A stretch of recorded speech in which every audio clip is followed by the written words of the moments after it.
Hey guys, Chris here with Rooted. Thank you so much for joining me in today's video. I'm really excited to get to share with you a little bit behind how we got started here at Rooted and kind of the steps that the Lord took us through in getting Rooted going and getting it started. And I hope it really does a couple things for you. I hope, number one, I hope listening and hearing the story really encourages you. I know for me, whenever I hear a story of someone else's journey or path to either success or even just through hard times, I love hearing it because it really does a lot to bolster my faith. Seeing how the Lord just constructs a journey and a path for people is so faith-giving and life-giving because it's what we all go through.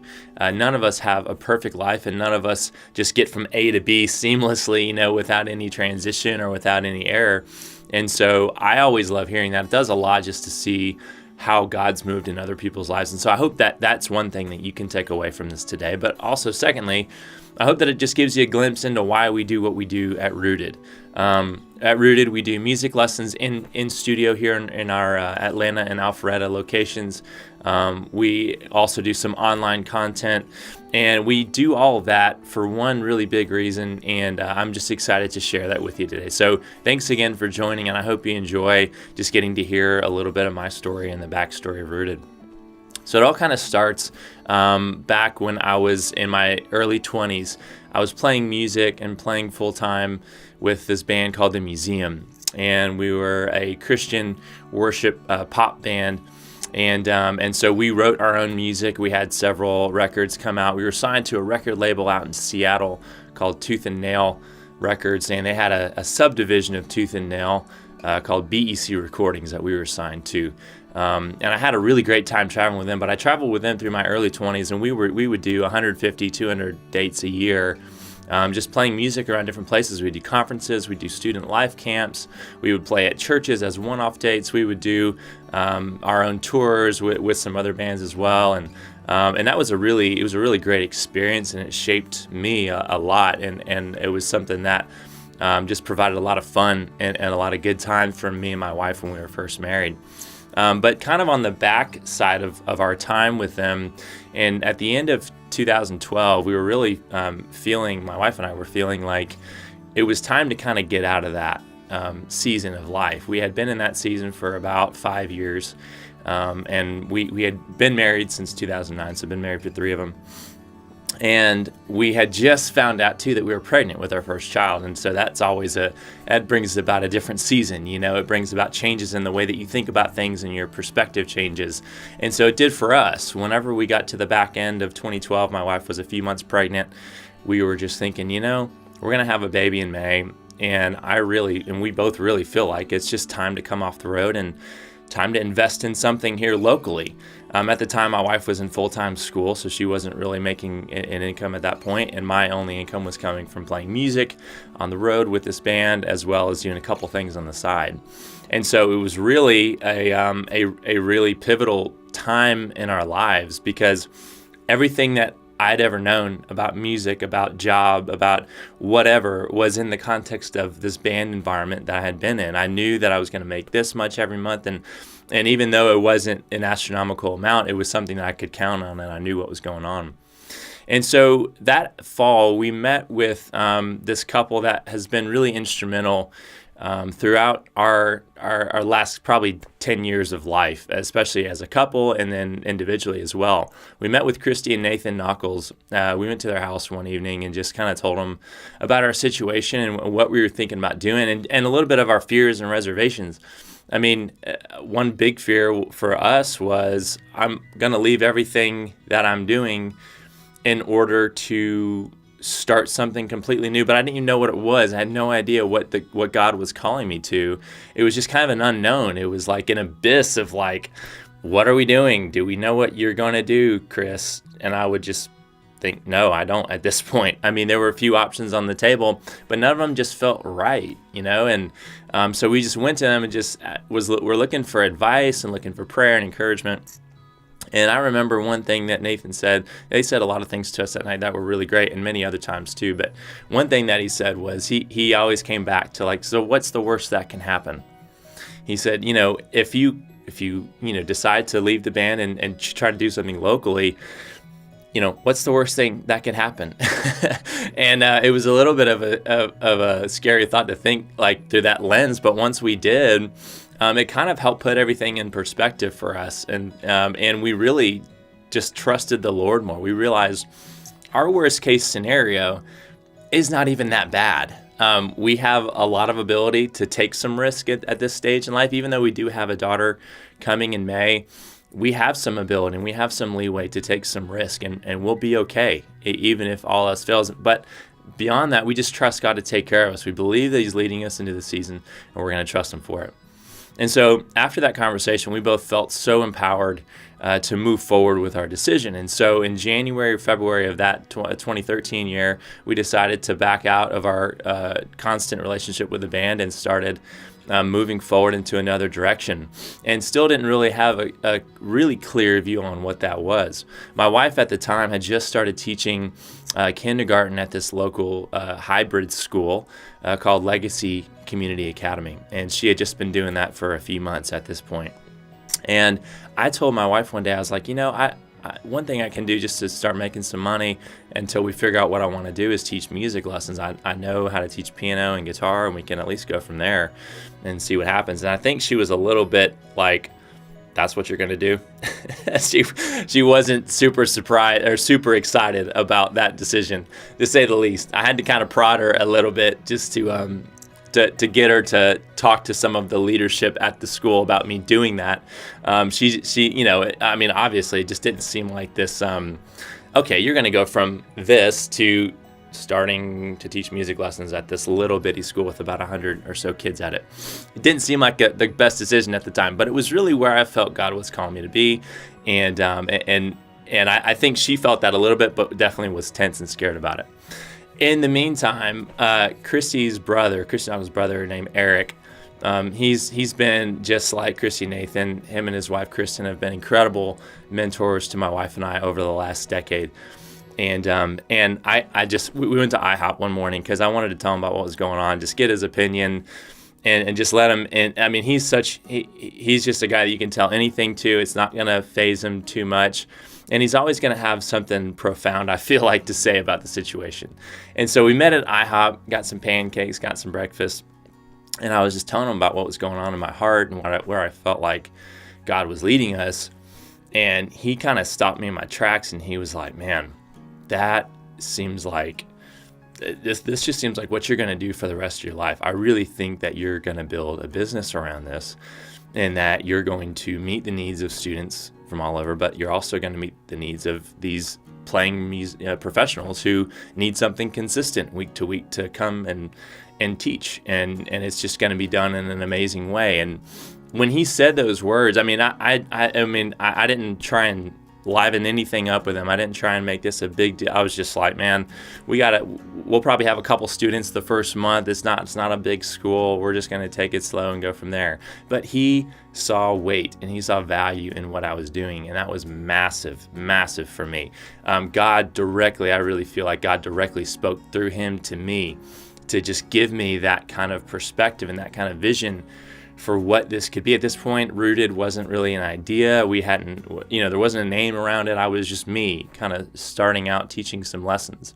But God through Eric really put a weight on what we were doing, and he attributed value to it, which was huge because Anna and I both were feeling kind of scared about the situation. We had a baby coming in a few months, and this was what I was going to do, going from what income we had consistently to who knows. So I went home and told my wife, Anna, about our conversation, and that kind of helped her get a little bit more excited about it. She still wasn't thrilled, but I think it got her to the next phase, which is where I needed her to get to. And she went to the leadership at that school at Legacy, and she asked if I could come in and start teaching some piano and guitar lessons. And they so graciously said yes. They just said, hey, you want to teach some lessons? Feel free. You can advertise it to our people at school. The only place where I could teach was this hallway where we moved this piano down a flight of stairs to get it in this little secluded hallway area where I could teach some piano and guitar lessons. But that really was the catalyst of what started Rooted. I started teaching some music lessons there in February. I remember I had two guitar students. That was it. And as we went through February, March, April, May, June, by June and July, it had grown to probably 30 plus students at that point. Almost a third or a quarter of the students that were in that school, Legacy, were coming to music lessons and were enjoying it. We continued to grow throughout the fall, and it was really at that point that I feel like Anna and I remembered what Eric had said as far as this business and this thing and what we're going to create. And we started really putting some weight and some thought and intentionality behind what do we want to, how do we want to steward this? We have, by the fall, I had 40 or 50 students in consistent weekly lessons. If you've ever taught, you know that's just a crazy amount. My dad teaches probably that many every 50 or 60. And I don't know how he does it. It's just a crazy amount. And as we were growing, we just thought, we need to bring other people into this, because there's so many people who we know in the musician world that just have so much to offer as far as musically, but also just them, their personality, their giftings, their passion. And so as we continued growing in the fall, that was when we started having these ideas and these thoughts around how could we build a business around this, and how could we do this. And in the spring of the next year, 2014, is when I really feel like God gave us just the name for Rooted. My wife and I were talking about it, and we are our coaches are believers. We pray before many events. We don't typically bring faith into the lessons just because we're there to learn music. And sometimes conversations lend themselves that way, and that's great, but we're not trying to have Bible study during lessons, but we are all believers. And so we wanted some representation of that in our name, to go deeper than just like, hey, we're music lessons, because there is so much more. And so as we were thinking, we just kept coming to the name Rooted because for a number of reasons. We love the name. We want our students to be rooted, number one, in music. We want them to have a solid foundation to walk into any scenario and feel like they can own it and they can master what they're doing. But even beyond that, we want them to be rooted in the idea that they are loved and just seen, and they are welcome in the family of Christ, and that they're loved by God. Beyond anything else, it doesn't matter what they do from a musical perspective. It doesn't matter whether or not they do lessons for 3 months and then quit, and they never pick up an instrument again. It doesn't matter if they completely bomb a recital or an event. They are loved by God intrinsically, and they need to know that, and everybody needs to know that. And so that's really where the name Rooted came from. It came from this desire to see kids rooted in music and rooted in the love of God. And so that's what we strive to do every single day at Rooted. We're trying to show other people through our coaches and through the way we do things that they're intrinsically loved by God, and that their value has way more to do with anything that they ever do from a musical perspective. And so as we got started and as we came up with that name, it just resonated so heavily with us. I started kind of telling some of my other musician friends about it and saying, hey, this is what's going to happen this fall. Do you think it's something that you'd ever want to be a part of?